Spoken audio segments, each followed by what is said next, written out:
Honorable Senator Judge Villar. Of the Chief Justice. Let me explain.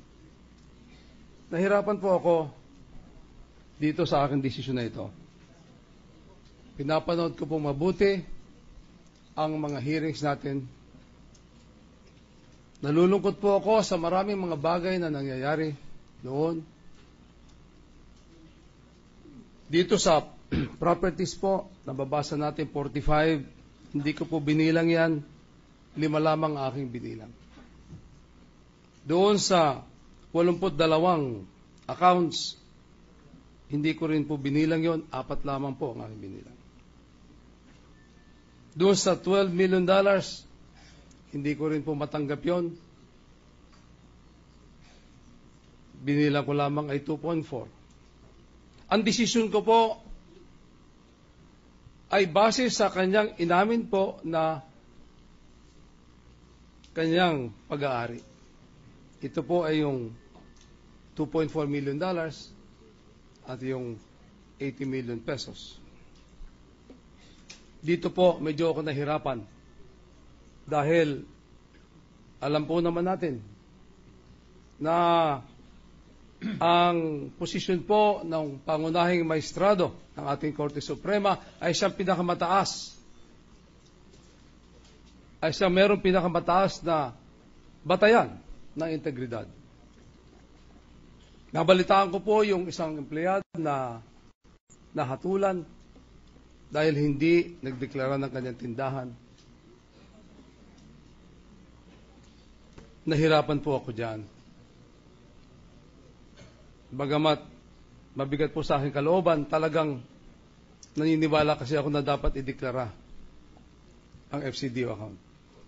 Sapagkat yun ay pag-aari pa rin. Nung dumating po si Chief Justice Corona, ako po ay naawa sa kanya. Dahilan sa noong pa lamang sa mga hearings, talagang naawa na po ako kay CJ Corona dahil siya talagang pagbukas ko ng dyaryo, headline na siya. Hindi pa man po siya guilty, ay parang meron ng conclusion ang ating pong mga media at ang mga tao. Kaya naglabasan na po yung kanyang mga properties, 82 accounts, $12 million. Subalit nung mapatunayan naman po na hindi ganun kadami ay mga nasa page 14 na lamang. Naalala ko rin po kasi na nangyari din sa akin po yan. Nung ako po tumakbong pagkapangulo, ay katakot-takot na kasinungalingan din ang aking inabot. Katakot-takot na bintang. Nariyang meron daw akong bahay sa Utah na pagkalaki-laki mansyon, hindi pa ako nakakarating sa Utah. Tanggi ako ng tanggi, subalit wala naman nakikinig. Tandong hindi daw ako mahirap. Ako ba'y magtitinda ng hipon kung hindi ako mahirap? Kung ako mayaman? Nililiwanag ko po na ako'y mahirap at tingnan po ninyo buhay namin sa tundo. Subalit, napaniwala po marami sa ating mga mamamayan. Ito po naman yung sinasabi ko dahil hindi wala po ako sama ng loob kanino man. Na aalala ko lamang po, tuwitititigan ko si CJ Corona. Nandyan na rin po yung C5, Andang Hari Road, na ngayon po ginagamit ng milyon-milyong mga Pilipino, na nakikinabang po sila. Hindi po ako nakinabang dyan. Isinama ko pa lahat ng membro ng media dyan sa kali na yan. Itinuro ko po lahat yan. Hindi po ako nakinabang dyan. Subalit, ito po yung nagamit na issue. Villaroyo, daw ako. Pinakamalaking kasinungalingan yan. Alam po na makasama natin sa House na bumoto ang aking asawa laban kay GMA sa impeachment. Nagkampanya ang Nationalista Party para ma-impeach si GMA, Pangulong Arroyo. Alam po naman natin na ako ang namuno ng investigasyon ng Weteng laban sa Pangulong Arroyo. Alam natin na Nationalista Party member ang namuno ng investigasyon ng ZTE, si Alan Cayetano.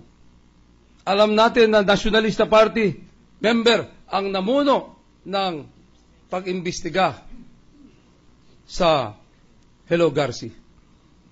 Yan pong mga miyembro na yan, kinusulta ko, sabi ko, go ahead. Napakaraming beses ko pong kinwestiyon ang Pangulong Arroyo sa Supreme Court.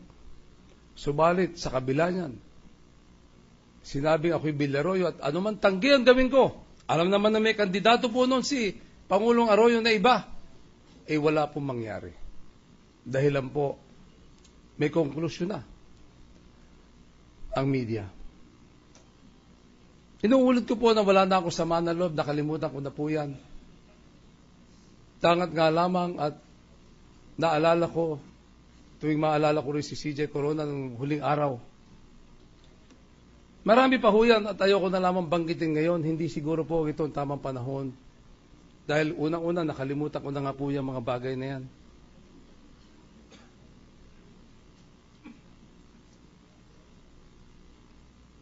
Kaya lamang dapat din po tayo mag-ingat.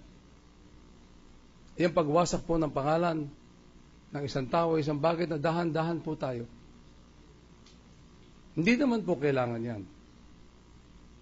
Dito naman, ang issue ay simple lamang. Ang issue po dito ay kung dapat idineklara ang yung sasalin ang dollar deposits. Sa dami-dami po na sinabi, doon lamang nalimita ang issue.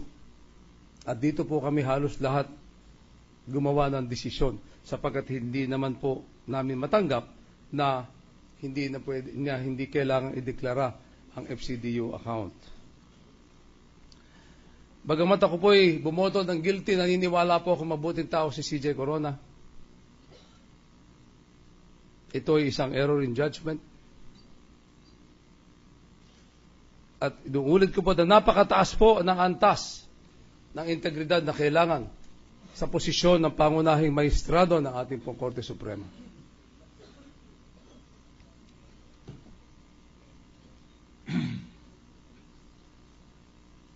Pabayaan niyo pong bigay ko rin ang obserbasyon ko sa mga nangyari noon.